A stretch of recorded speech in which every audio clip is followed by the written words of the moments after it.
collaboration between universities, businesses, public sector, and all of us understand the triple helix or the quadruple helix that has been put forward. And these are essentially branches of knowledge transfer. So what it is in knowledge transfer, you can find this a lot on the social media. It is about the formation also of spin-out businesses, the licensing of intellectual property that can relate to technology-based and also many other based. So actually, again, if you are in an innovation center, you are actually in a knowledge transfer modalities to actually look at how intellectual properties, innovation that is carried out can be rolled out in terms of prototypes, in terms of working with partners and all that. So these are essentially what knowledge transfer is.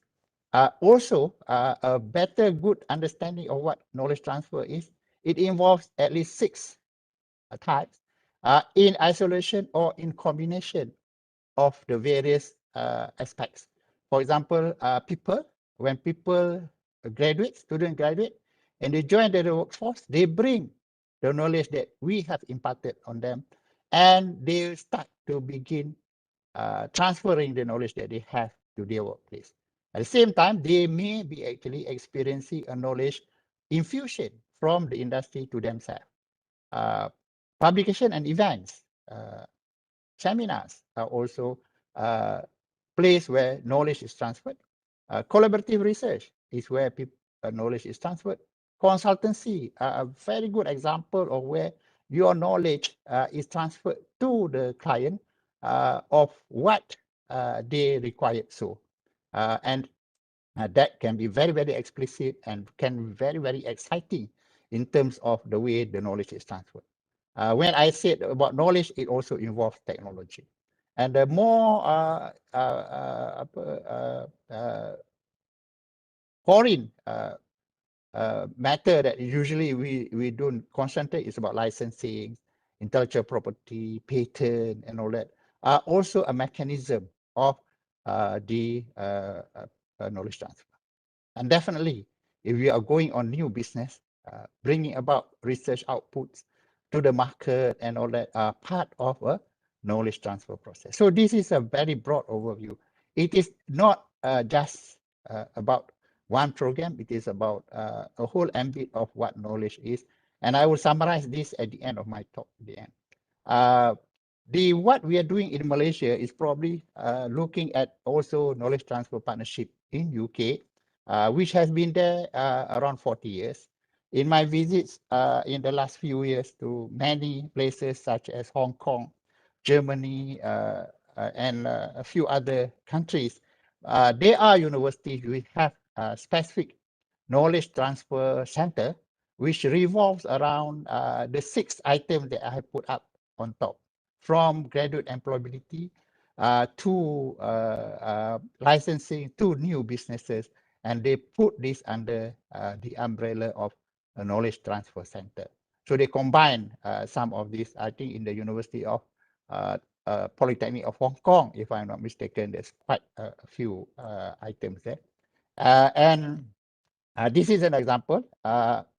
Another one that people don't realize that the graduate opportunities is also a process of where a knowledge transfer partnership can begin. So a lot of us didn't realize that if we talk to the potential employee, we could approach this from a knowledge transfer partnership so that our students can go in with opportunity in internship, industrial training that can actually work together with an active involvement of the academics, for example. And of course, anything that is going to be done funding. And in UK, there is funding process that comes through, and KTP in UK is actually very much a private matter altogether. So my own experience in KTP overall here is that we formed, for example, CREST in 2011 to actually start pushing in knowledge and also technology and research to the industry. That's a good example. CRED is still standing today with a lot of members and a lot of research and applied research that is being done and producing some graduates from the universities that is part of the process.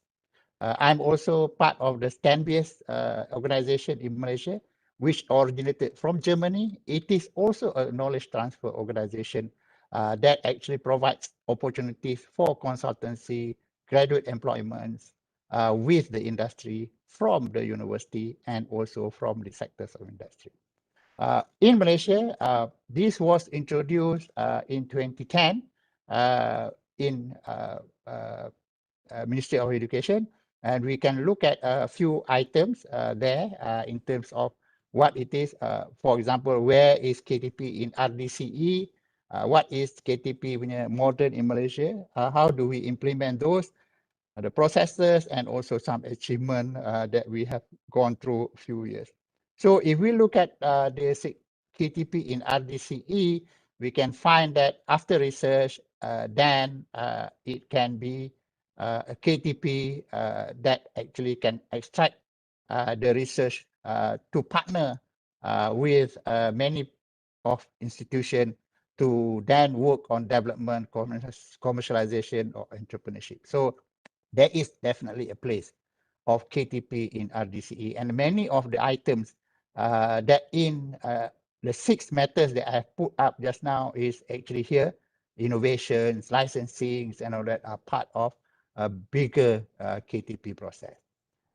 In Malaysia, the KTP model is to oversee the implementation of KTP program from policy to program planning to sustainability of funding, evaluation and selection of grants, and also implementation. And we do that through this process from input to activity to evaluation and reportage, from project selection to project implementation to output to outcome and also impact, looking at proposals, periodic report, monitoring visits and evaluators report, and impact study on behalf of the Ministry of Higher Education or the Ministry of Education.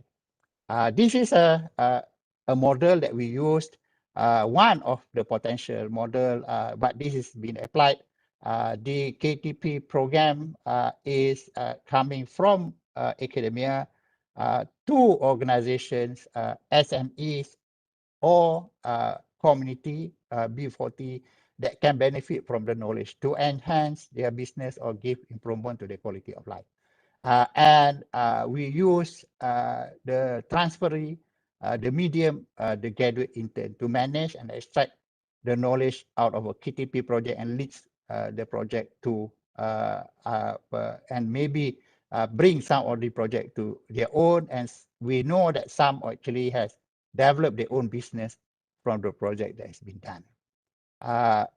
There are 3 possible options of the model. What we are doing is model 1, yaitu knowledge is transferred from higher education institution to the industry or the community. But there can also be a knowledge transfer from the community or industry to the higher education institution, or it can be a hybrid exchange or where it is. So the later models or the later advancement that is being done is probably working around model 3, which I will explain a bit later. For the whole of KTP program that we do in terms of the project evaluation, and that is actually based on model 1. And the process that have been go through is application, evaluation, interviews, selection, implementation, reporting, and also monitoring. So these are the 6 processes that have been established over the last 10 years of the projects that is there. It does work through evaluators and also consultation with the people. And we do also training for people for evaluation and also monitoring. To now, we have disbursed 522 projects completed and ongoing, 291 with industry, 231 with community, involving about 2,000 academia and about 1,000 graduate intern. Initially, when it was approved, it was totally for KTP and industry, but we negotiated with the central agency, and they gave us 70% to 30% split, so that we can work through in terms of value of the allocation. But in terms of the numbers, you can see that it's probably about the same. We also developed a web-based system of monitoring called MyKTP, and this is a process of monitoring through online. And we also send teams to go down to the ground to actually look at the event monitoring on selected projects. We have won Anugerah Hijau Negeri Melaka for the work that we do with Melaka. When these are some of the work that we do for the research, so that we can actually look at the extension of the future of KTP. Of course, at USM, we have managed to get Torre to actually support the construction of a building called the Torre USM Knowledge Transfer Center for what has been there. So the framework that we have done, as I mentioned, we will look at the need to actually move the KTP in a broader framework. There are monitoring of the projects, the outcomes, the rollout, and also publication and conferences that we have done. And from our research, we find that the current implementation is actually on a narrow concept. Thus, therefore, we need to work to give a more holistic approach on the knowledge transfer in any organization that is going to be done. And this is the proposed comprehensive framework of knowledge transfer in Malaysia, done through the research that has been conducted. Is small, so you can see that this is what has been developed, is actually spearheaded by our professors in UUM, if I'm not mistaken. Yeah. So these are some of the ideas of what the knowledge transfer framework that can happen if it is going to be applied. For as far as project is concerned, we do web-based monitoring. We do evaluation. There's a database on all the activities of the 522 projects, and it's accessible a platform by all universities to actually monitor the projects that are registered under this database. As far as outcome is concerned, this is projects that we have done. We monitor some impact evaluation on 241 projects. The category is 12% excellent, 50% good, 30% satisfied, and 1% weak. And we look at graduate career into path, graduate path. That is about 93 of them working in government sector, 154 in private sector, 20 become entrepreneurs, 9 went for further studies, and some still unemployed, which an income of between 400 to about 2,000 average extra income on top of what they get. In terms of revenue for the projects, they get the community or industry get a revenue between 10,000 to 500,000, and product and services from those projects that we have seen is about 179, and some innovation project. So we have found that for every dollar spent for this program, it gives an impact return of about $15 for this project. But it is very time consuming to do monitoring and everything. But this is across the public universities that participated in these projects. Yeah. I can give you a bit of the projects that we have selected. This about 5-minute video. Let's try and see whether you can get.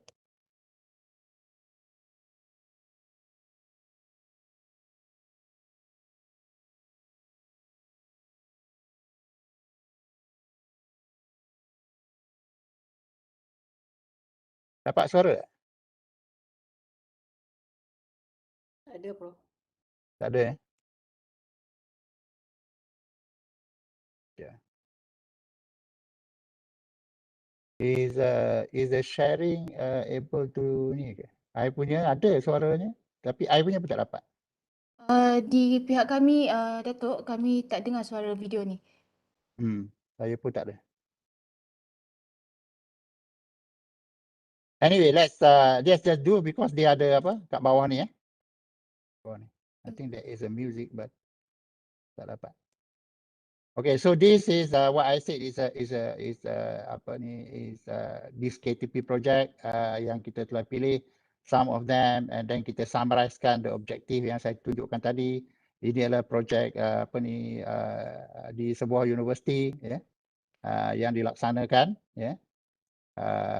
dan ini adalah bersama industri. So the focus ialah bersama industri dan apa ni ada juga yang pergi kepada apa community. Ini ada juga yang training to disperse the apa ni the knowledge that went through. This is one of our professors daripada UTHM tak silap saya. And the best of KTP project yang kita tunjukkan di sini ialah dalam industri, for example, ialah daripada UTHM, Profesor Ng, untuk upgradekan flying system and untuk makluman kita leave it to the universities to actually roll out and expand the projects to create their own business, to create their own IP.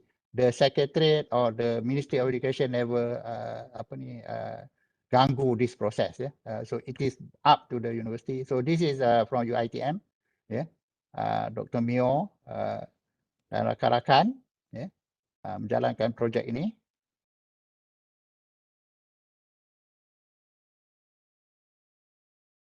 So it is category or this community, ini adalah daripada UPSI.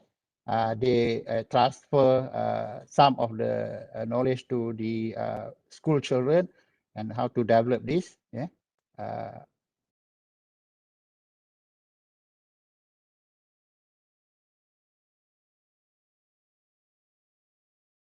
Okay, so that's one example. The other one is from USM on archaeology, how they train the locals to become part of the ecotourism punya process dan bagi dia orang faham about how excavation and also archaeological works is done so that they become. So dalam kategori akademia, USM punya work on the oyster production oleh Profesor Datuk Aidin ialah an example of how kita academia play a role in developing and also work on oyster farming and also tourism. Ini Profesor Azmi dari UPM on project vermicompost yang telah dilaksanakan di MPSJ dan juga I think tak silap saya di Melaka yang dilaksanakan. So this is process that it goes through. Part of the way they work is coming from the funding.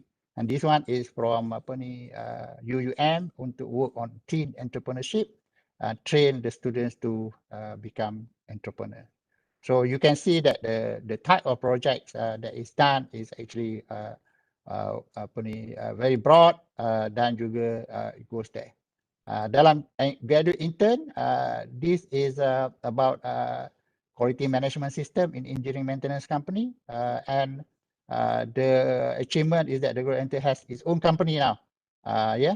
Dan dia develop the company and become dia ada client daripada Felda dan sebagainya in that from there. The other one is untuk integrated production what he has been able to do is a company also at the incubator complex di ini, and they are now on their own to actually come out. So from the project of KTP, it becomes there. And also this one from USM juga telah dapat develop and also get gross profit about 250,000 from the projects. I hope they are still in business dalam keadaan sekarang. So overall, these are some of the projects that can be highlighted across the board. Yeah. Okay. The other one is that also in terms of di USM, kita telah berupaya. The other, I'm sure there are others di universiti lain yang able to do the rollout. So we have done a rollout in terms of public service delivery transformation. Pada masa tu, there is government agency yang dah tak ada sekarang ni. They support us to work in Melaka. NCIA work with us on Community Innovation Center, and there's a pilot project on drug abuse in Terengganu, and of course there's a Torre Center. So roll out di Melaka, kita were given some assistance to work with Melaka, and these are some of the projects we did in 2014 and 2015. For Community Innovation Center, that was approved by NCIA board. It goes to about 8 projects that impacted about 126 households with average installed income and also average revenue that come in, and innovation of about 29 elements and product development of about 28. The project, for example, is about Kelulut punya products yang kita boleh buat dengan the various community. I think this is at Felda. And there was also a project on drug abuse di Besut Terengganu, mengurangkan penagihan dadah di Besut. That was done, and also of course there was this knowledge transfer center. We have applications in terms of proceeding. We do a bit of the symposium last kali, I think in 2019, that we did every year. There are proceedings from there, and there are monitoring publications that we push through and we send to every university.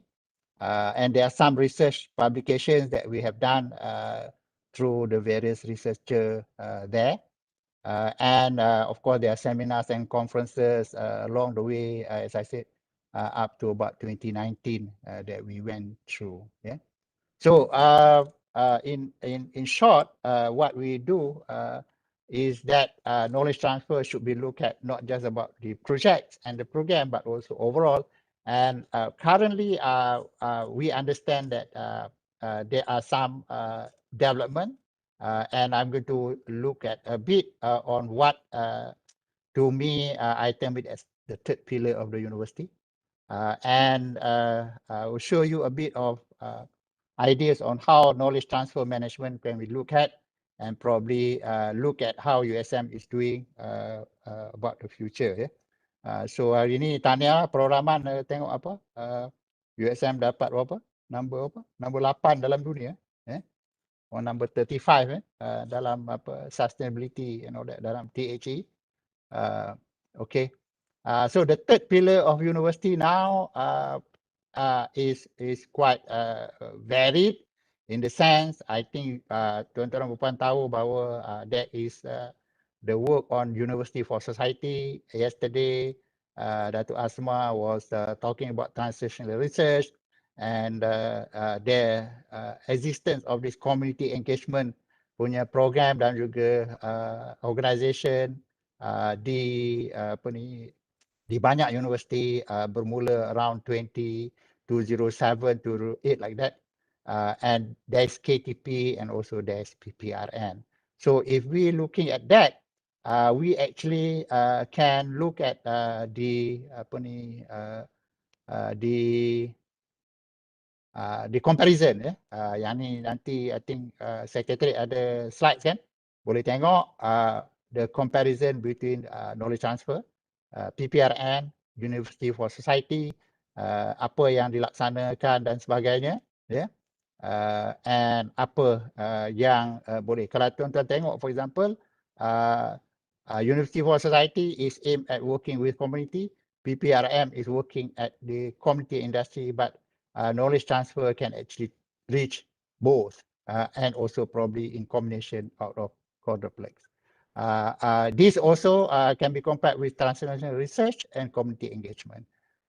You can see that mungkin kedua-dua ini ada banyak persamaan daripada segi transnational research, but a bit on the way maybe how it is implemented. But these are some of the things that tuan-tuan mungkin good take home punya ni ialah to use this as to see how and what it fits into the way you are doing it. Okay, this is a chart that I can show you a bit of how we can view a knowledge transfer management in that sense. I developed this, saya developed this dengan beberapa rakan towards the end of 2016. In essence, when we are looking at knowledge, we should actually understand the concept of knowledge bridging, knowledge diffusion, knowledge absorption, knowledge gain, and knowledge exchange. First, in the cut is we should identify the problem, review, and look at knowledge selection. A very simple example, if, for example, we go into our class, we want to teach, most of us, I hope so, would determine what are the knowledge level of our students before we begin diffusing the knowledge to them. Because if we don't look at what is the gap, we will not be able to look at how we diffuse to it. If we take knowledge project or knowledge transfer project, be it community engagement, we need to understand the gap that is around and bridge this gap. Then the next step is to diffuse, make sure our guys absorb and they gain, and then they can start exchange. And the outer part is really processes ataupun the mechanism that we can go through from identifying problem to actually look at how to adopt knowledge to local context or current environment, assess the barriers to knowledge, yang faham ke, yang tak faham ke. And then kalau kita nak buat project, there are a lot of things that need to be done. Hand-holding, training certification, incubator, capacity building, and knowledge gain, for example. We need to monitor the knowledge that we can actually gain and then evaluate the outcome. After this is where the knowledge exchange is, the actual transfer is. If you graduate the students, they need to understand bahawa the knowledge they gain is actually need to be sustained, and that then goes to lifelong learning, nation building, wealth creation, and also quality of life. So I think this Raja can be applied to many instances, and this is the processes from knowledge bridging to diffusion, to absorption, to gain, and to knowledge exchange. So therefore, overall, ialah knowledge management or knowledge transfer management is not about organization, neither it is about creating a center or what. I think we have got to see in terms of the broad overview of what we are doing and have the various facets in managing these knowledge processes being done. So if we have this in a framework, in whatever format you want to see, I am sure the processes will be there. Bearing in mind that those target knowledge that is going to be transferred need to have a mediums and need to have mechanism to move through. Okay, I borrow some of the slides from USM. Definitely a good look at what they are doing a very bit. So Tuan Syed, programan saya pinjam sikit to look at how USM look at the processes in terms of the various community engagement, UCE, they are doing, how many projects they work through, what they get in terms of translational research, Northern Corridor punya Empower Academic Program. This is the today yang kita buat ni, Higher Education Leadership di ACAD. They also get some projects from Teraju dan juga from ICU. So I think what USM has been able to do is to find potential grant to work through the various projects. You can call it whatever you want to name it. There's no problem. Tetapi dia ada definitely grant punya conditions, the target group, the knowledge that need to be imparted, the projects that need to be selected, dan the process. So ini ada some a summary of what it is on translational research to scale up. There are about 200 participants, jobs creation, product that has been increased, participant income, downstream created dan sebagainya. So these are the example of the Inno4C yang telah dilaksanakan dan sedang dilaksanakan the various project ya. Ini for example paper scale up project, madu kelulut dan sebagainya yang boleh ditengok. Ini adalah sustainable marketing punya project yang they are trying to reach out until China, US, Saudi, Taiwan dan sebagainya. That can actually work too. So ini examples of how we can work even on education, on the program dengan Northern Corridor, for example, benefiting about 3,000 beneficiaries, students, parents, teachers, dan juga coaches in terms of USM students dan sebagainya. And another one is about program pembangunan pendidikan Bumi Putera that also works through with ICU in the university. So ladies and gentlemen, I think I have done about 40 minutes of the presentation. I think we can actually wait. We can proceed to another one. Yeah. Thank you. Majlis merakamkan setinggi-tinggi penghargaan kepada Yang Berbahagia Profesor Datuk Surveyor Dr. Omar Osman di atas perkongsian sebentar tadi.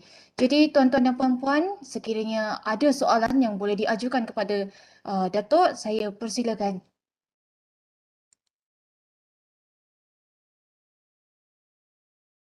Mungkin ada satu atau dua soalan?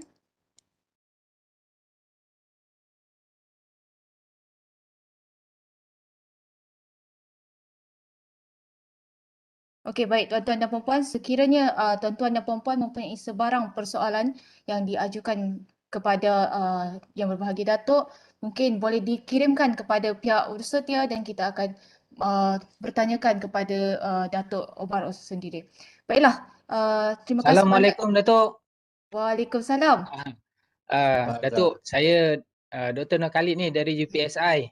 Silakan, Ya. Datuk. Okey, nak bertanya lah tapi mungkin Kak Datuk mungkin Kak Urustia USM tentang projek KTP projek ni kan rasanya dulu memang sukses kalau tengok Datuk Mokhtar Saidin pun projek dia baik dekat dekat Sungai Petani tu. Saya adalah penilai projek tu memang baguslah.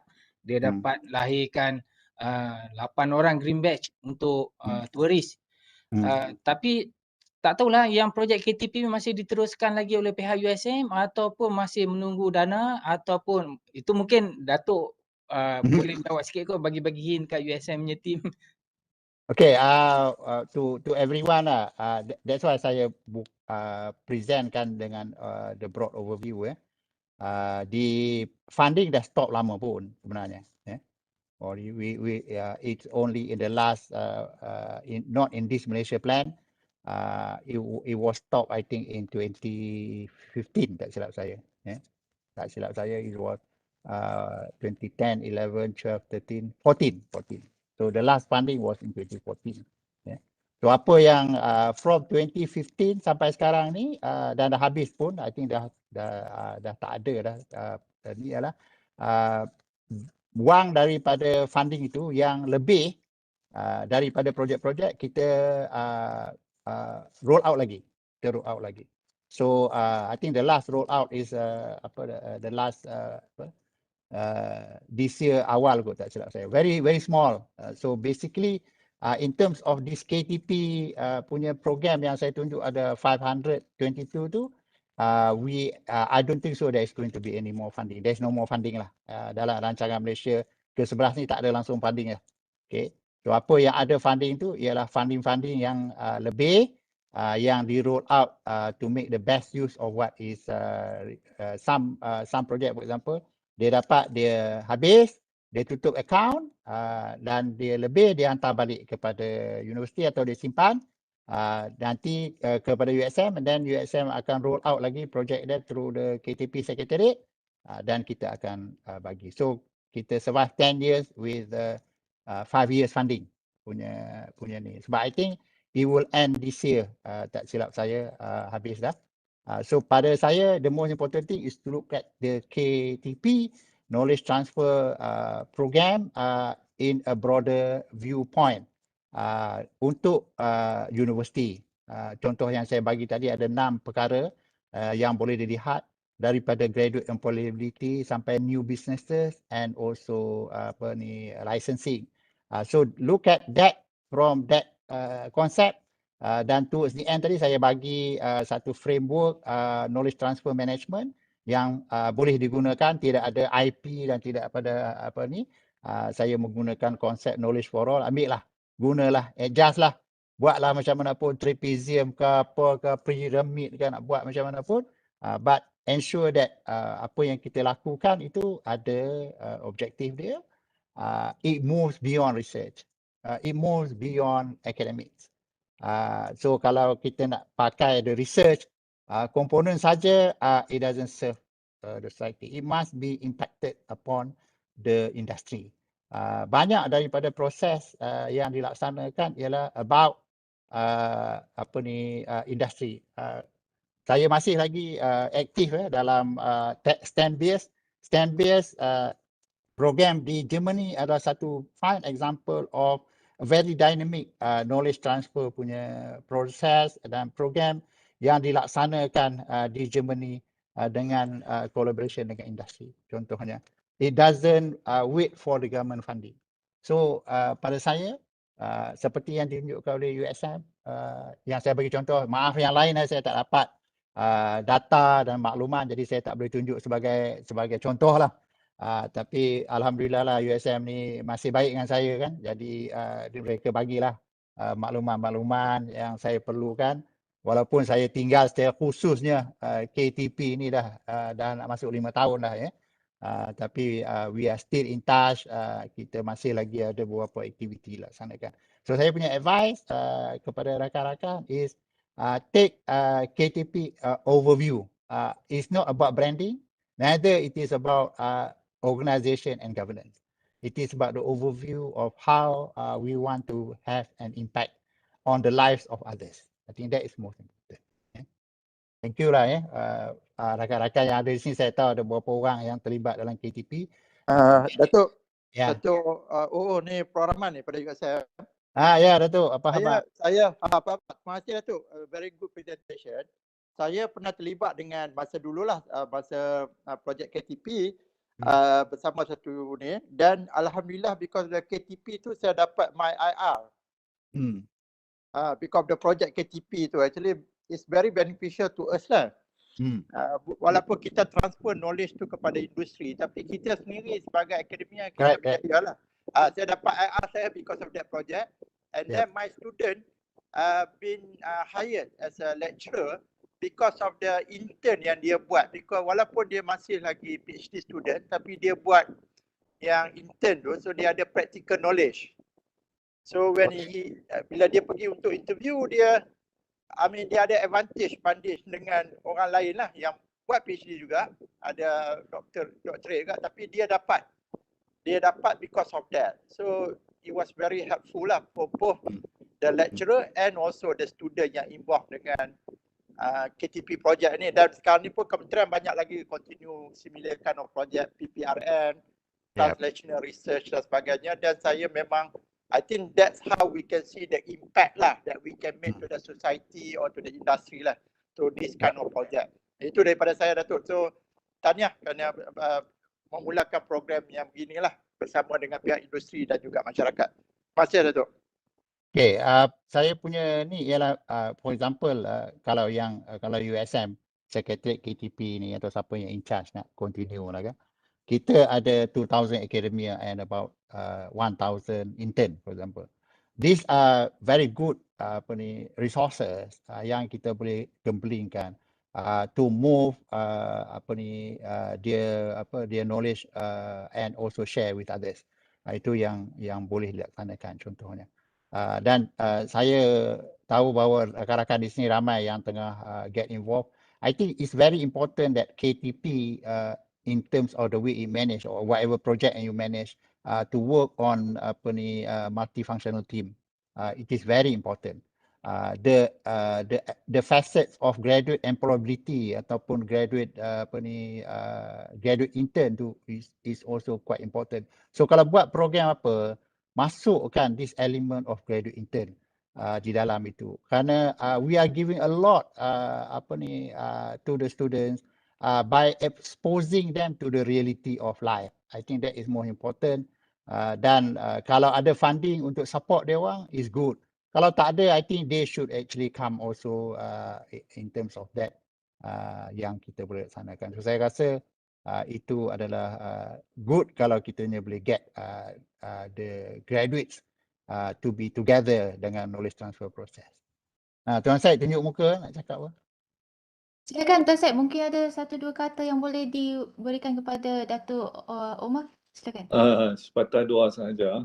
Alright, on behalf of USM and personally Datuk, saya ingin merakamkan jutaan terima kasih kepada Datuk yang selalunya setia dengan USM. Tengok hari ni pun pakai tie USM. Okay. For your stimulating presentation. I think KTP has done a lot, and KTP has set the foundation for a more vigorous community engagement. And I think I have to thank you for this because as far as we are concerned, I think we have gained a lot and we have benefited a lot from KTP. All right, we are also very grateful to you, Datuk, for the time and effort you took to share your thoughts today. And I hope this will not be your last venture with us. All right, so I hope you can also come in our future program dengan ACAP, inshallah. All right, so once again, Datuk, thank you very much, and hope to see you soon. Okay, I just want to share a bit on the 5 years I ada di dengan DRB ni. DRB Group is a big conglomerate. We are 45,000 employees dalam di one of the stable of Syed Mukhtar. Kalau masuk other stables termasuk MMC, Malakoff, and also trade winds, we could probably reach nearly about 100,000 employees. So I call upon all of you to actually look at the industry. I think knowledge transfer is a mechanism to reach the industry. But to collaborate with industry is actually very tough. So therefore, I call upon this, walaupun ini banyak daripada community punya side, but I think the industry engagement is very important. It is very difficult, it's very challenging. But a lot of diffusion, a lot of knowledge exchanges, and a lot of new things that is being done on a practical basis happens in the industry. The challenge is how to be able to stay in macam saya dapat duduk 5 years with the big conglomerate. I am one of the about 40 CEOs of the DRB group in this big industry. I'm the only academic at the top management dan jadi kita nak berinteraksi dengan mereka ni adalah satu challenge, and a lot of them are very young but widely experienced. So the challenge of universities in Malaysia ialah to be able to work together with the industries. Listen to them, know what their aspiration and what they wanted, and then I think the advent of the university being relevant to nation building will be realized. Walaupun saya dari universiti yang berteraskan industri dan industri ada program 2U 2I dan sebagainya in terms of knowledge transfer, it doesn't come on a silver plate. Let me tell you. So I think saya doakan rakan-rakan yang mempunyai tugas di universiti, open the horizon, get the connectivity, follow some good models. Of course, saya akan refer pada USM, being a community engagement punya division and maybe industry punya division are able to bring in tons of money, that provides potential employment for people dan juga benefits to the society. So terima kasih rakan-rakan semua. Terima kasih being together. I know you have long day. A lot of knowledge is being infused. I hope this little talk inspire you, all of you. Thank you. Assalamualaikum. Waalaikumsalam warahmatullahi wabarakatuh. Yes, very much. Assalamualaikum warahmatullahi wabarakatuh. Terima kasih banyak yang berbahagia Profesor Datuk Surveyor Dr. Omar Osman di atas perkongsian sebentar tadi. Terima kasih banyak Datuk. Baiklah, sebagai tanda penghargaan dan terima kasih daripada pihak urus setiap program, sedikit cenderamata akan dikirimkan kepada yang berbahagia sebagai tanda penghargaan dan juga mendoakan semoga jalinan kerjasama ini dapat diteruskan lagi di masa akan datang, insya-Allah. Terima kasih banyak Datuk. Okay, Assalamualaikum. Waalaikumsalam warahmatullahi.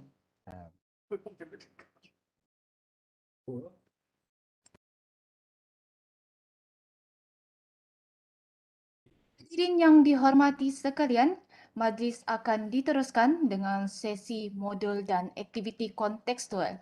Sebagai makluman awal, seusai sahaja sesi pembentangan modul kedua program ini, sesi akan diteruskan dengan aktiviti kontekstual seperti yang dilaksanakan semalam.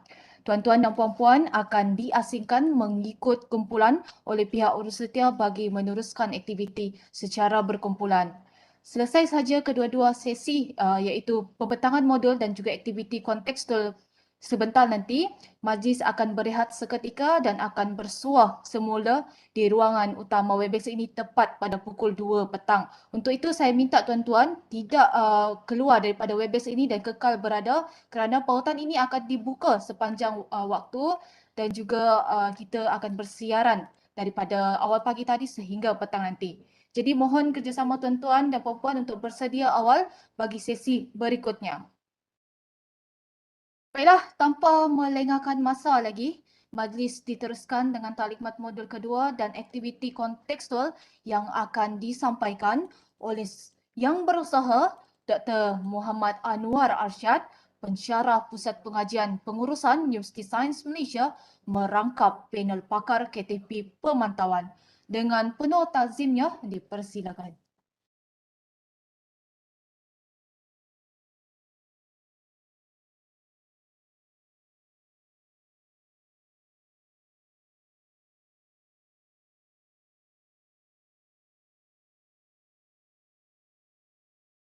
Assalamualaikum warahmatullahi wabarakatuh.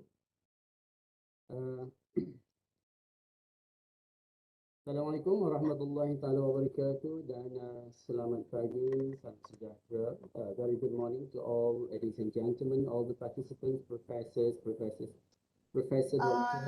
Doktor, minta maaf, suara kurang jelas ya. Mungkin doktor boleh dekatkan sedikit mic, doktor. Okay. Terima kasih. Am I okay now? Kurang jelas lagi, doktor. Kurang jelas lagi. Okay, Assalamualaikum warahmatullahi taala wabarakatuh and very good morning. Salam sejahtera. Salam satu Malaysia. To all the participants for today's session, Honorable Professor, Professor Dato, Associate Professor, Senior Lecturers from all the universities in Malaysia. Welcome to the session. We will be Dato' Anwar, minta maaf sekali lagi, suara memang kurang jelas ya buat masa ini. Mohon maaf. Mungkin Semalam okey kah? Semalam. Hari ni tak okey pula. sekarang okey, sangat dengar dengan jelas. Terima Okay, kasih. Doktor. Alhamdulillah. Thank you very much to the technical staff here for his kind assistance. All right. First of all, I would like to say thank you to Ms. Fazila for inviting me for this session.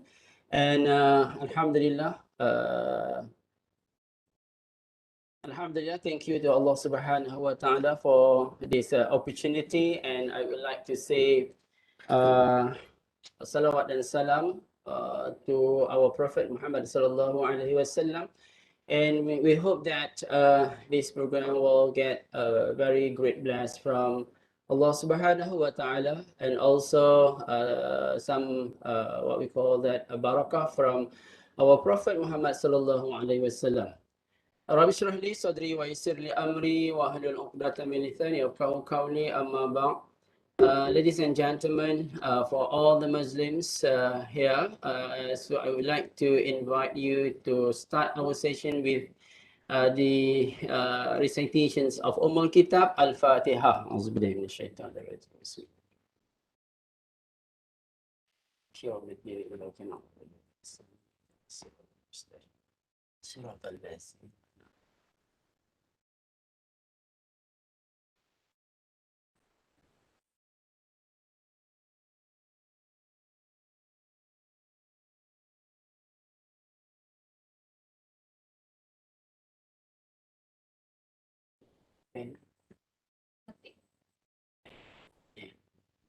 All right, so before I proceed with these presentations, I hope that all of the participants still in a very good conditions and in a very energetic kind of situations, and hope that all of the participants will be able to follow these presentations as well as this sharing of knowledge. And if you have any questions to these presentations, you are welcome to ask at the end of this session before we start our contextual activity. All right, so my name is Muhammad Anwar Arshad from School of Management, Senior Lecturer from School of Management. And prior to this, I had involved with knowledge transfer program under Honorable Professor Dr. Omar Osman, and also with involved or have been working with few private industry, and then hope that with this sharing session we are able to enhance our understanding on the module presented by Dr. Khalida yesterday. Yeah, it is a continuity of that module, and we hope that everyone will be able to enhance or increase their understanding on this community engagement program. So as for today, I will present on the topic of community engagement model, or in short we call CEM. Yeah. So as for this module, we will have 5 objectives for this module. And as for the first objective is all the participants who are in this program is expected to be able to develop a community engagement program or project design after attending this session. And also this module is expected to help the participant to design an impactful program or project outcome. And third is to help the participant to create a leader and not just an executor to the program or project. So meaning that when we talk about community engagement, it is not a one-off program or one-off project, but it is more towards a long-term project, or we would like to see it in a longer period of time and the impact of the project as well. And the fourth objective is to assist the designer or the participant to come up with a convincing program or project for successful collaborations and funding. And number 5 is to translate the aspirations of the university for society. So in this topic, we will be talking about community engagement module. Community engagement model, which comprise of 9 essential components. 9 essential components that we will go through one by one. So as we can see here, one of all the elements are community and beneficiary, community relationships, channels, value proposition, key partners, key resources, key activities, cost structure, and finally, we will discuss on the output and outcome stream of the community engagement program. So let's look one by one on the components of community engagement model.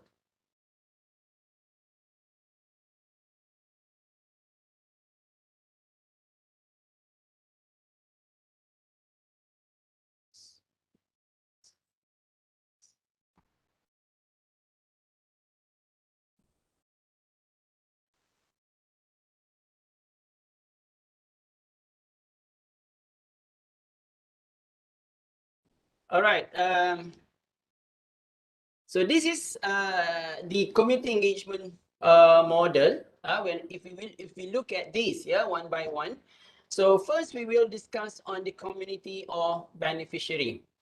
So if you remember yesterday when we do an exercise on the what we call the community engagement, on the community engagement, we are actually looking into the community, or the beneficiaries that that will benefit from the program. So the first element in this community engagement model is who needs help.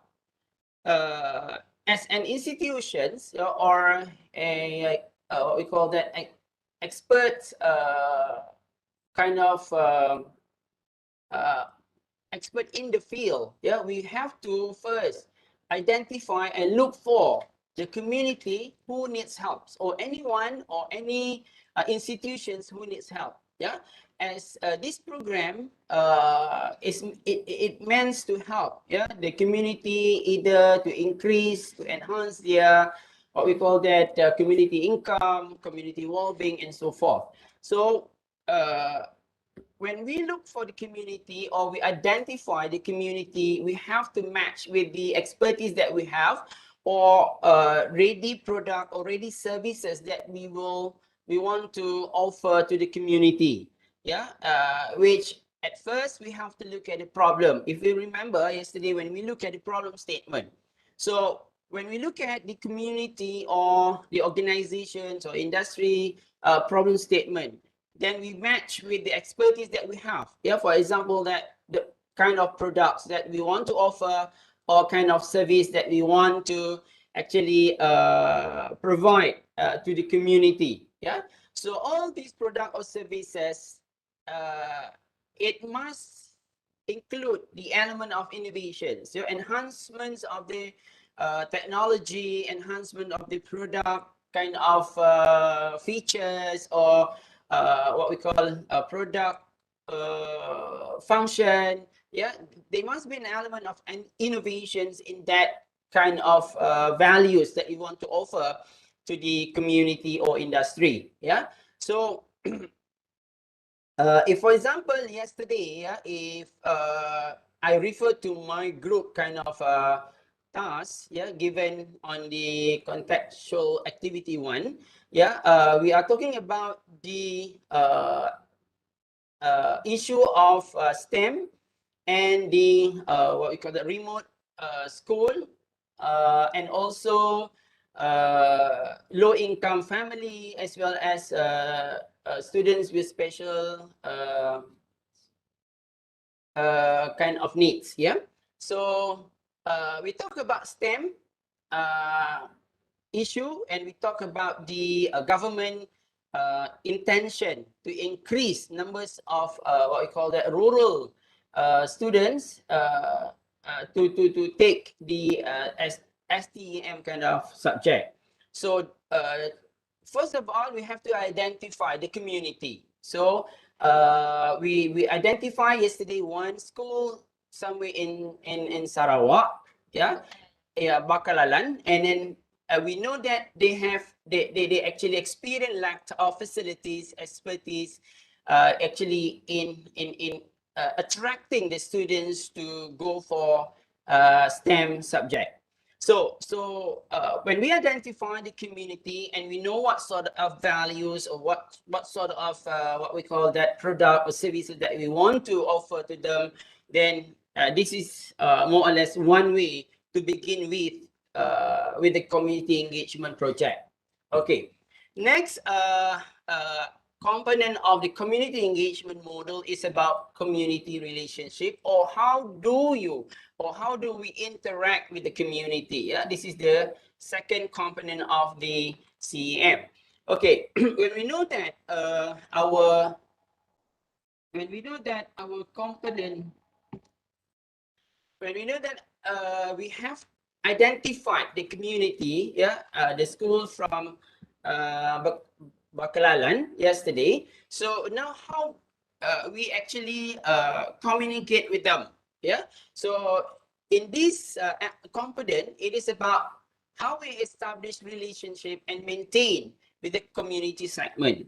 So for example, yesterday when Dr. Zol mentions about the values that he have about the Kelulut honey productions, the technology, when he introduced the Mustafa Hive as well as the Hilda machines.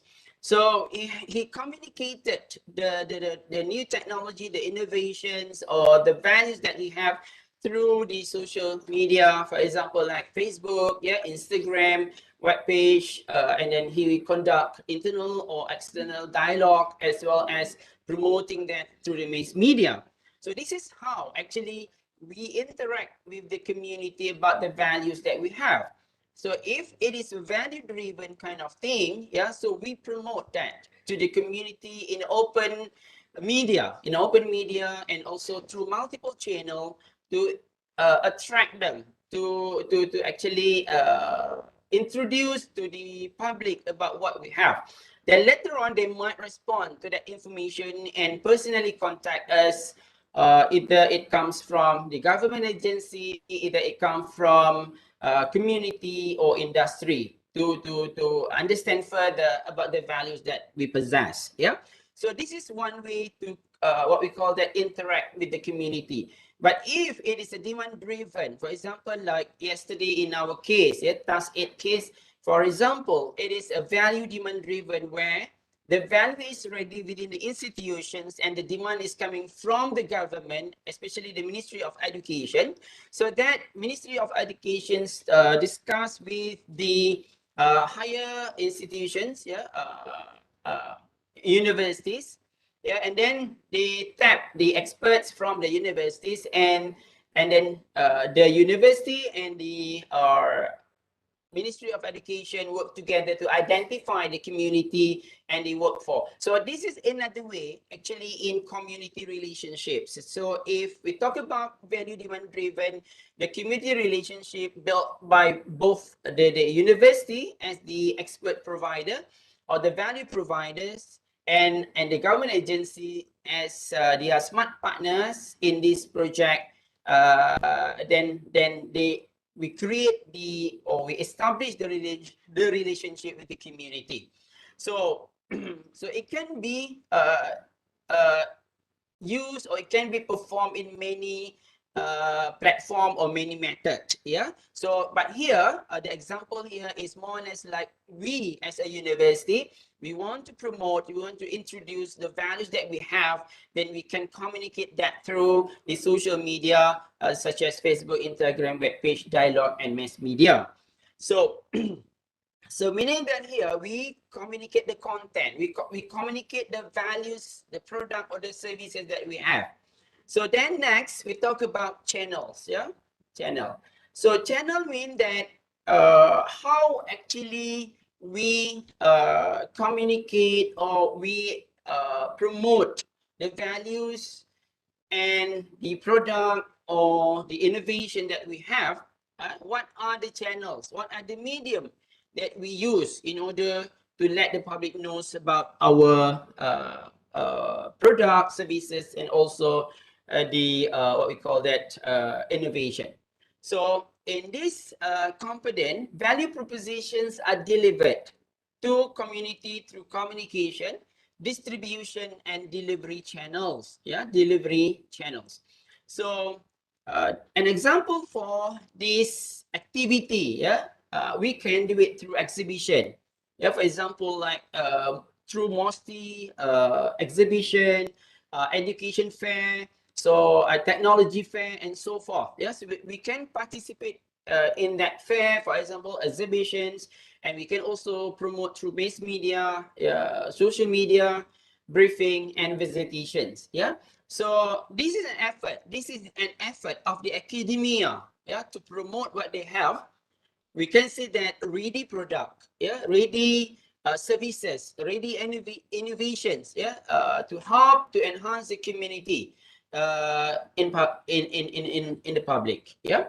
All right. So next we will look into the value propositions. Yeah.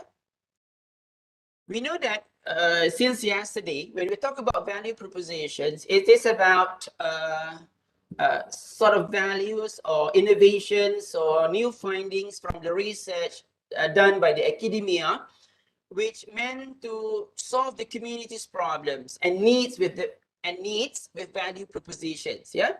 So we want to actually solve the community's problem and also needs. Yeah. For example, we come up with the innovative way, yeah, in teaching science, technology, engineering, and mathematics subject, yeah, because this subject seems to be alien to most of the rural students, yeah, students in the rural schools. But then, if we are able to attract them with very innovative way in teaching all those subjects, then they are attracted, they are motivated to go for that subject or to take that subject as their major, yeah, in their form 5, form 4 and form 5, or even in their form 6 kind of stream. Okay, so the value comes from research findings, yeah, did by the academia, yeah, or what we call that, obtained by the academia or research institution. So academia, we refer it to university especially, but research institution, we can also like refer it to like frame, yeah. We have another like a marine, yeah. We have another arm, yeah, in the government body that also doing research, for example, like veterinary and so forth. Yeah. So the research finding can either come from university or from the research institutions. So these sort of values that we want to offer, yeah, to the public. Or if it is like, for example, like demand driven, we call that demand driven. So the public get to know, or they come to the university and they ask for sort of new technologies, new services, or new products, or new innovations, which can help to solve their recent or their present problem or their current problem. But this is what we can say that when we are from research university especially, or from other university who did research related to the what we call that a benefit, or related to the importance of the public, then we should actually promote, and we should actually tell the public that what we have and how can we help them to solve, or what we call assist them in what we call that finding a solution to their problem. All right, so next we look into the element of, or the component of key partners. So when we do community engagement project or activity, we can't do it alone, definitely. So it is either we have to collaborate with another universities, or we have to collaborate with the local communities, or we have to collaborate with another government agencies. So some key partners, it is where some activities are leveraged and some resources are required outside the community. So for example, like some private organizations, they are actually promoting their organization through corporate social responsibility, or it can be one of the funders to that project. So so the private organization can be also considered as one of the key partners in the project. So here, for example, the key partners that you can consider for your project, like government agency, NGO, or industry.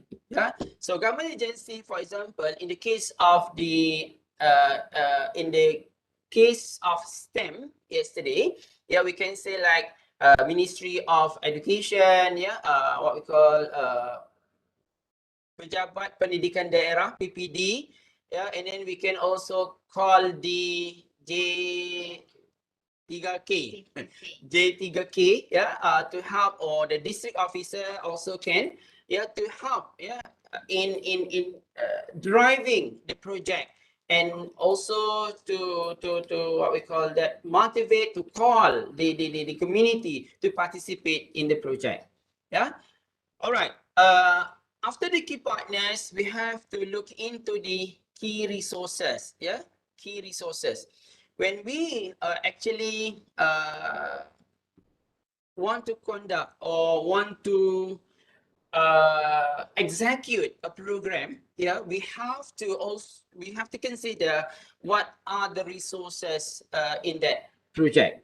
So key resources are the assets required to offer, the assets required to offer and deliver the community's value proposition, channels, relationships, and outcome stream. So no doubt that we have to admit that when we say that we cannot do it alone, then definitely we cannot what we call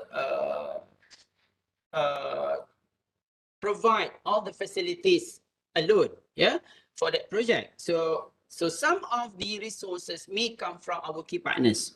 So the example of the key partners here, we need to have a manpower who need to run the project. The expert, the academia need to be involved. The government agency people, staff need to be there. And also the community, the participant to that project. So this is what we call as a manpower. And then the second item, the resources that we need to consider, also the materials. When we talk about materials, it's all the equipment. For example, if we talk about STEM, maybe we talk about the kit, learning kit. We talk about the devices, yeah, and also teaching aids, yeah, for example, all that we consider as the materials involved in the project.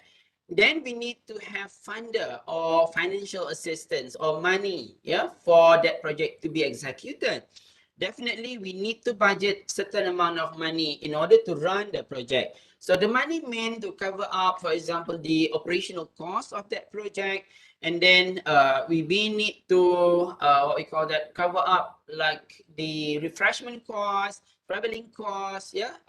And we may not consider so much on honorarium because this is community engagement kind of project. Yeah, there is no such such as like payment to the what we call that, traders, yeah, or just a little what we call that, honorarium, or we call that compensation to certain things, then we can consider.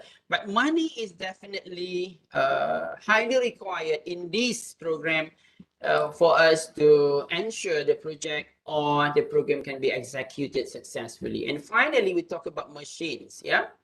So when we talk about machines here, yeah, on certain project, yeah, we may need, for example, like a drying machine. Yeah, we have to have the equipment, a bigger equipment, yeah, in order to run the project. Yeah, for example, mixture or mixer kind of machines. Yeah, we can, if for example, Dr. Khalida presented yesterday, there are numbers of machine required in the, for example, like paper productions, in the what we call dried or smoked catfish production, or belacang production. So that we consider as a machines, yeah, a big machines, yeah.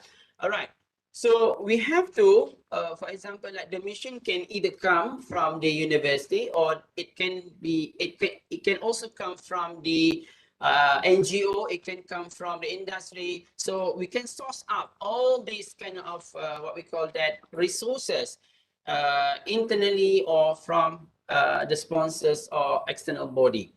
Okay, next we look into the key activities. Yeah, when we talk about key activities, it is about the activities to deliver, yeah, activities that we need to have in order to deliver the community's value, propositions, yeah, and channels, relationship, and output or outcome stream. So here, for example, the activity that we can consider in the community engagement project, depending on the nature of the project. If we took the example of STEM yesterday, yeah, the activity maybe like visitations, yeah, academia visitations to the community school, and then also the discussion or the brainstorming between the academia, the school teachers, as well as the what we call the education department. And also we're going to have like a competitions related to the science, technology, engineering, and math subjects. We can have like online PDP, and then we can have TOT, yeah, kind of activities. This is the activity to run the program. So it can be like activity 1, 2, 3 in sequence till the end of the project or the program. So it is more or less like your what we call that, what we call program activities, yeah, program activities that you schedule in the entire project. So in this example, I pick like manufacture. Yeah, when you want to manufacture the belacang, for example, or the smoked catfish. So it can be like, what are the activities involved in the manufacturing process? Packaging of the paper, marketing of paper, or smoked catfish, promotions, and etc. So these are all the activities involved. It is, if it is related to the activities related to economy, yeah, enhancing the economy, status of the participants. But if it is about well-being of the participants, it may not be consider this kind of activity. Yeah, for example, like an education kind of program. We don't have kind of manufacture, for example, packaging, marketing, but we may involve in promotion. We promote the project, we promote the activities to the public, so that we promote the module to the public, so that we able to gain more interest from maybe other schools and so forth. Yeah, looking at what we are doing in that kind of project. Okay, next we will look into the cost structure. So this is what the participant needs to actually come up with a very what we call proper budgeting of that activities. Yeah. So when we talk about cost structure, yeah, we talk about if we look into the grant application, we can refer to vote 29, vote 21, yeah, where it in on the what we call cost of material, cost of meals, cost of traveling, yeah, cost of what we call printing, yeah, and all that, yeah. So after this, yeah, all the participants are required to come up with the what we call cost structure of their project. Yeah. So if we are doing like a STEM project, then we have to actually propose what are the costs involved and how much the cost is expected for the entire project or program to be executed. Yeah. So I think all the lecturers here are familiar with this kind of cost structure and how to come up with the budget for certain project or program. Okay, finally, the last component, which is the component number 9, we have to look at the output or outcome stream. Yeah.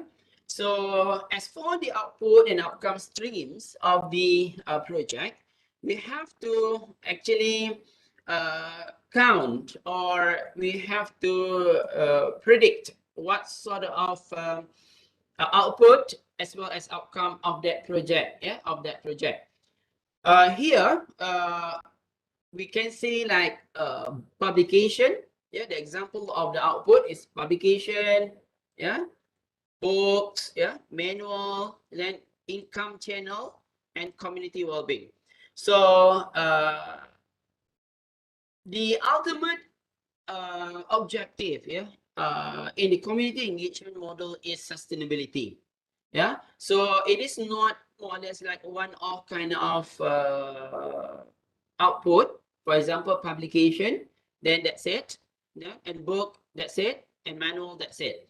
But when we talk about income, yeah, income generations or income, what we call that channel, we may from that project produce another channel of income for the what we call that, the participants or the community, or we actually increase the income of the community. Yeah, for example, coconut jelly project, yeah, in Lekir Perak, as the example given by Dr. Khalida yesterday. Yeah, when the what we call that, community come and approach the university, so we are actually able to increase the shelf life of the product, so that the product can sustain in a longer period, and then it can go far. Yeah, meaning that the producer can send it out of their local area or their district to other places, so that we increase the we broaden the market of the participant. So it means that instead of doing daily sales, and they can more or less like having like one week preservation. Yeah, the product can be preserved for 1 week or 2 weeks, then it will in a very good condition. It means that we increase the life product. So opportunity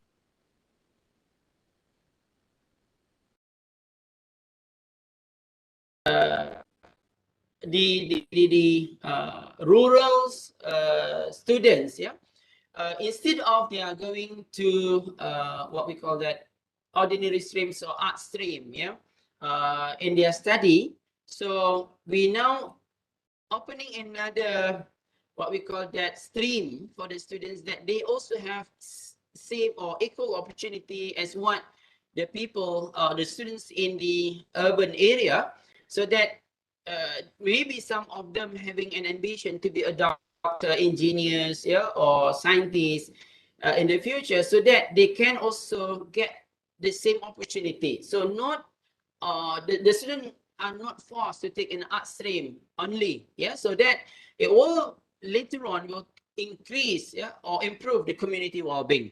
So these are all an example, yeah, I can share with you for the output and outcome stream.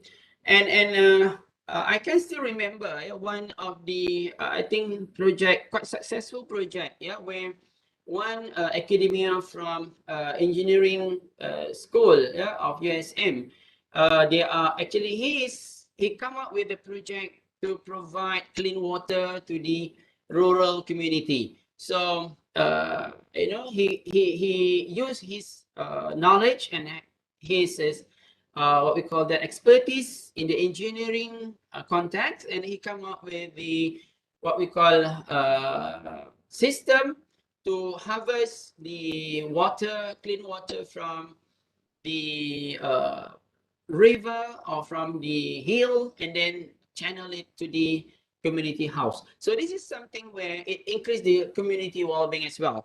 So if later on, when we want to work on the contextual activities, yeah, we have to really understand this the element or the component of the community engagement model. So when we are clear of who needs help and which community that need helps, and how can we interact with them, and what are the channels that we can use in order to reach them, and then what sort of values that we have, and what sort of value that we can offer to the community or to the publics, and who are the identified key partners, and then where to get our resources in order to execute that project, and what are the activities involved from A to Z for the entire program to run. And then also we come up in a very structured way in coming up with the cost or expenditure for that project. And finally, we also will predict or will expect what sort of outcome and output that we as a designer, yeah, as a designer. And I still remember when Professor Dr. Asma Ismail, yeah, our past Vice Chancellor, she always said that we have to do things, I mean, in university by design, He always encouraged us to come up with the design of the project, yeah, of the program before we run through the project. So there is no so-called like gambling in that project, but it has to be planned, it has to be designed properly. Then we more or less like can see the possibilities of the project to be successful. So that is why when we come to this community engagement model, actually we want to create a designer of the community engagement project. So when you able to design, when you able to construct, looking at the possibilities or some feasibility studies, the what we call that, to the success of the project, yeah, guessing or we can say the estimating the success of the project based on the design that we produce. So it is very important, because when we do community engagement activities or project, yeah, there are things that beyond our knowledge, or we may not achieve, or we are not intact to the local knowledge. And sometimes happen to be in the past, when we come up with the community project, the community is even smarter as compared to the academia. So they are able to solve the problem in a simple way, and then it is not really matched with the solution proposed by the academia. So that is the reasons why when we want to come out, when we want to design the community engagement project, looking at this model, then we will consider the presence or the current local knowledge possessed by the community, and what we have and how we can match both knowledge and values in order to cut short the process of solving the problem or enhancing the community well-being. All right. So this is about the community engagement models, and I hope that all the participants are able to actually grab the understanding on this, and later on have a clear understanding on how to run our second contextual activities. Okay, next. Yesterday, I think that Dr. Zul, also Dr. Khalida, did mentions about the purpose-driven of the community engagement project. So there are three types of purpose-driven. Yeah, we had explained yesterday. So I might not be explaining more on this. I think most of the participants are clear enough on the purpose-driven, where one of it is demand-driven, and the second type is value-driven, and the third type is value-demand-driven. So just a what we call the refreshing notes here. Yeah, the demand driven is actually demand drive the engagement is the baseline or situation faced by the community. Yeah, for example, I gave just now that the community raised an issue of having a clean water supply. Yeah, so when the community actually raised that issue, for example, to the university, the expert in the university, or to the local authority, and then the local authority approached the university, for example, and then that is the what we call that basic what we call starting point of the demand driven. Yeah, so and then the community engagement or the community engage the institution to fill their needs. Yeah, the community engage the institution to fulfill their needs. Yeah, so this is where the demand driven flow is. So if you look at here the diagram, if you look at the okay, all right, so if you look at here, it begins with this: who needs help? The community will approach the institutions or the government agency. They will look for the solution. They voice out their problem, and then they look for the solution.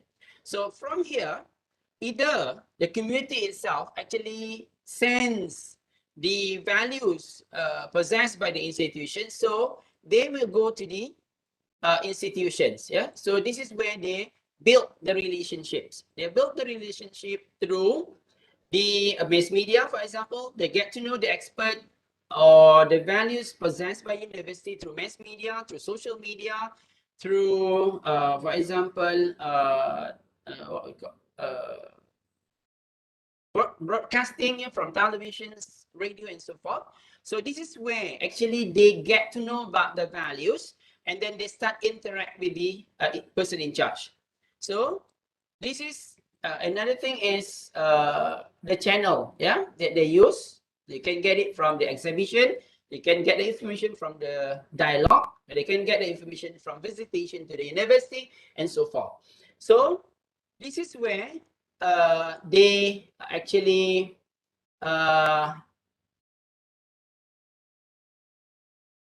get into the value, yeah, from the universities. So this is demand driven. Yeah, the community start the approach. They start the approach where they got the information from this. medium, and then they get to know what sort of value offered by the institutions. Then it goes like they look for another key partners, yeah, and then from after they engage the institutions, and there is like MOU, yeah, memorandum of understanding or memorandum of agreement from the community and the institution. Then they will plan the activities, and then they will also come up with the identified resources, and they will know about their cost structure, and then here this is what they expect to be the outcome and output of their activities. Yeah, all right. This is about the demand driven. Next, we go into the value driven. So value driven engagement is the value proposition, yeah, value proposition initiated by institution in adding value to the baseline situations of the community. So when we look at here, this value proposition, yeah, there's a spelling error here. Value proposition is from the universities or from the research institution. They offer to the community, yeah, and they engage channels in order to let the community know. For example, they talk about the disabled people. The channel they use maybe Jabatan Kebajikan Masyarakat, just to offer sort of product or services that can help these disabled people, yeah, especially people. And then they look into one, and then JKM, for example, propose one specific community that urgently need the product or urgently need helps, and then from there they will look into the suitable key partners to help to support the program, and they start plan the activities, and they look at the resources. When they know what are the activities involved, then they will start calculating or identifying the resources needed in the activities, and finally they will come up with the cost structure, looking for funders, internal funders, external funders, and they will convince all the funders with the expected outcome and also the output of the project. All right, this is one flow, an example, and we can look another what we call that flow of the value driven. Yeah, if we remember just now, the community actually the demand driven start from here.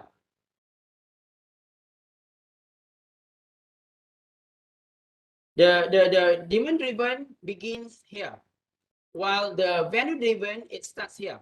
Yeah, it begins here.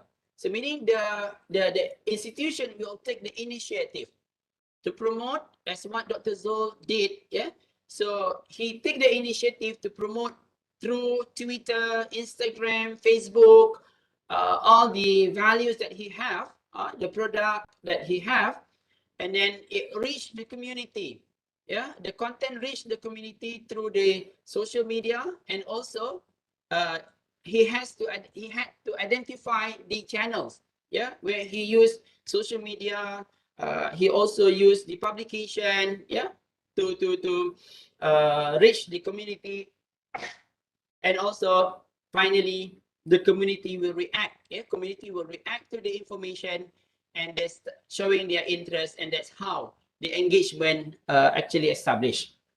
So once the engagement established, then they will look into the key partners who can help them in that program, and then they will start plan their activities for that program, and from there they will identify the resources, and they come up with their cost structure, either from internal fundings or external funding, and then convince the sponsor with the expected outcome and output of that project. So this is about value-driven process. I hope that all the participants have a very clear picture on how actually this model is derived on or the operationalizations of this model. Yeah.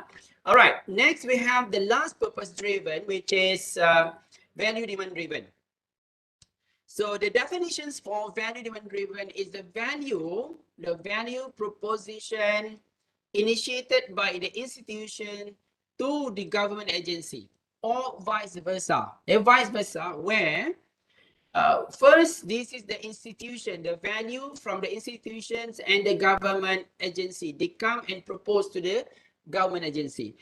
It can be either, it can be either the government agency start and approach the institution.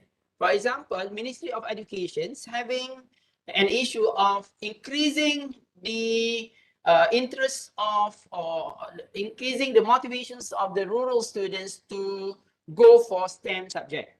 So they actually having that issue, and they approach the university saying that how can university help the Ministry of Education in promoting and motivating the rural students to take the science, technology, engineering, and mathematics subjects. So this is the value demand driven. It can work vice versa, either initiated by the institutions or initiated by the government agency, but both of these institutions actually working together at the same time with the same interest, right? So the flow here, we can see that value propositions, key partners. So this is where it comes at the same time. So it either this first or this first, so it can be vice versa. Then they go into the community, they build the relationships, and they use certain channel to for the engagement, and then they look into the specific community, and then they start plan for the activities together, and they find the resources, and they look for the key structure, and they will come out finally with the output or outcome stream.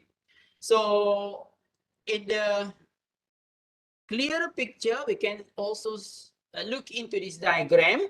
If we look here, this is the dark blue color. Dark blue color for key partners, and also the value proposition, where this is the institution or the university, this is the government agency. All right. So government agency. So here, it is a prime government agency. If we look at this value demand driven, it doesn't mean that there is one government agency only, but the first who initiate is the prime government agency, the core one, the first government agency who showed or raised the issue to the institution, to the universities. So, but later on, they might look into another partners, but that one come later on. But this is where both parties actually sitting together, discuss about the issues, and they what we call that sign the MOU or MOA for that project, and then from there they will what we call this is where the activity come actually parallel. How they what we call that how the government actually get into this value. They interact with the university, and also what sort of channel that the government or even the university use actually to approach the government. How the university approach the government. So it is more or less simultaneously occur. We cannot really what we call that determine which come first, because of it is more or less that simultaneously occur, and then in a very what we call that short and fast period. And then from there, so when all this happen, and then they will more or less like identify the community, the suitable community to start with the project. So to what we call that ensure the project is successful, and later on it can be replicated in other places or in other organizations. Then they will go for the activities, and then they will come up with cost structure, and then they will come to this what we call output and outcome stream. So this is the operationalizations of the community engagement model. Yeah. All right.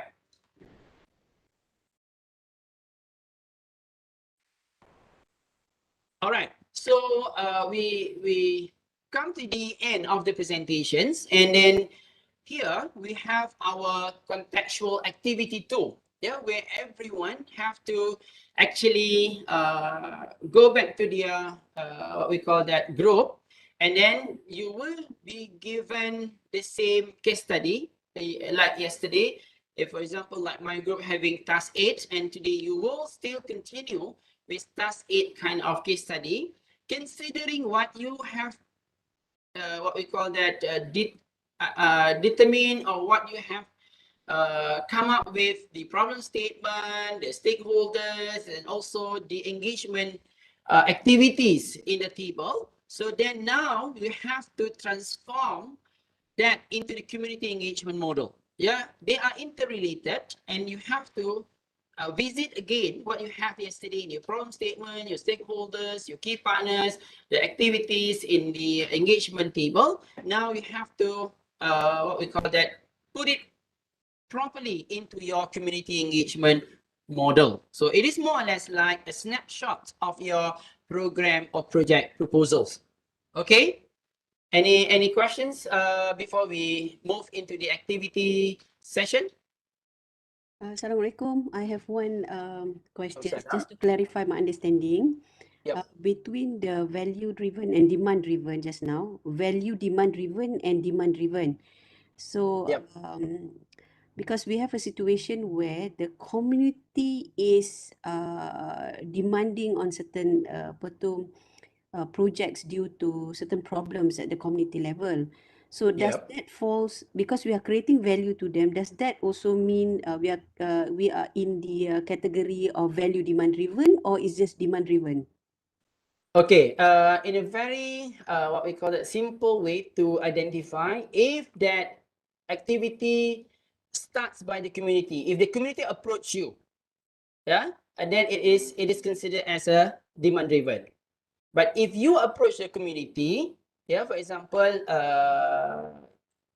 through the social media and so forth, and then community get to know you, yeah, get to know you, and they approach you because of the information that you have, that the information that you what we call that, posted in the social media, so, or the information that they get from the mass media, for example, they come and approach you. So that is value driven.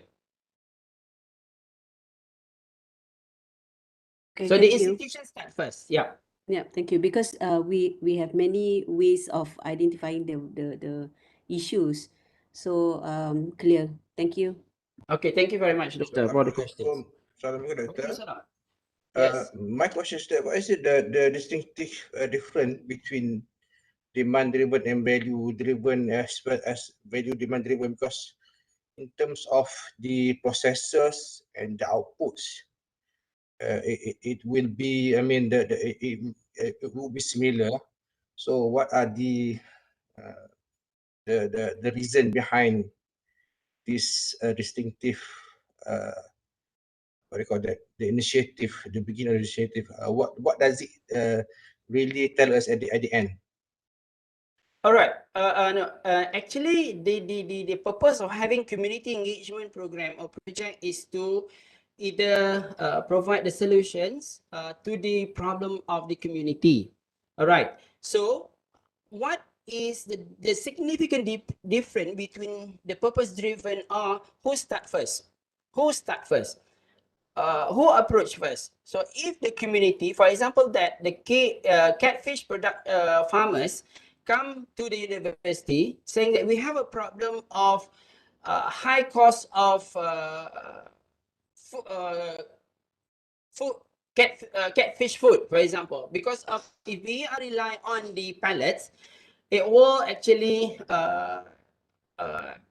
distract our production, yeah, or the cost of the catfish will be very high, so we cannot sell it to the public. So they come to the university and approach, for example, the bio school, and they ask if they have any or technology or innovations for the catfish food.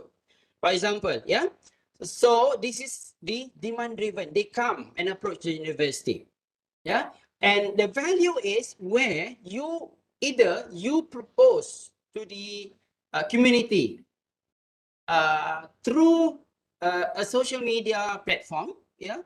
You share the contents of your research finding with the public. So this is where you actually start, you initiate the activity. So then people come and approach you because they said, oh, I get to know that you have written this in Twitter, you have written this in Instagram, and we are interested with the values or the technology that you, from your research finding. So how can you actually help us with this technology to solve our problem? Could you please share this technology with us? So this is where the values is actually proposed by the academia or the researcher to the public through this dialogue, through the visitation, through the what we call the public talk, for example, through the social media. So this is how the value driven begin with. Yeah, but ultimate aim is to solve the problem of the society or to enhance the well-being of the society. Both actually carry the same aim, but who start first and how actually the program initiated in the beginning. So value demand driven, as I said earlier, where the government agency approached the institution, this is the earlier stage. They said that, oh, the government raised this policy, or as for next year target, we want to overcome this problem, but we don't have the expertise, and they go to the university. Do you have the expertise on how to help us to do? So they actually having pre-discussion at the earlier stage. So meaning that this project actually initiated by both party, the government or the institution, go to the government agency and promote to them what are the values that they have, and from there is a buying from the government agency or any other organization so that they work together at the early stage. This is how the value demand driven start for any community engagement project. I hope that I give you a clear answer on this. Yes, Dr. Nalini. Yes, it is like BMC, yeah, business model canvas. We actually adapted the idea of BMC and community engagement model. So I do what we call the admit that.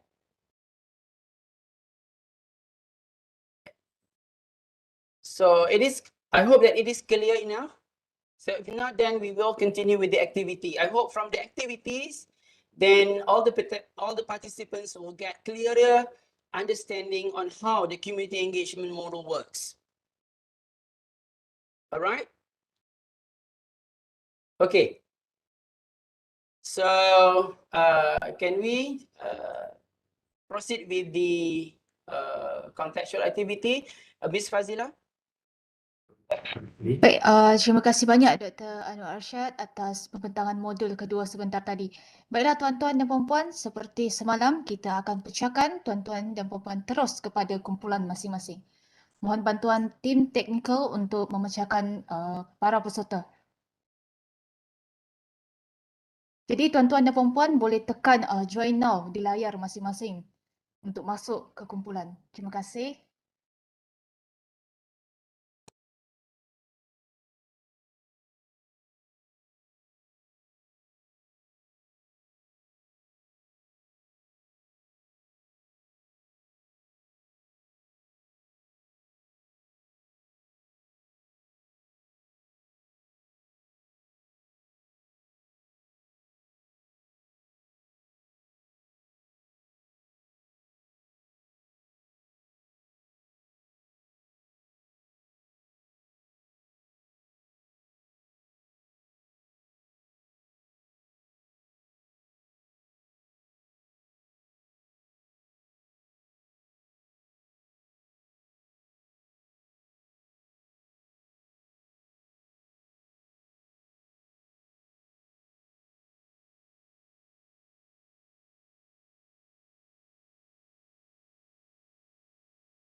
Tuan-tuan dan puan-puan, sekarang ini adalah sesi aktiviti kontekstual.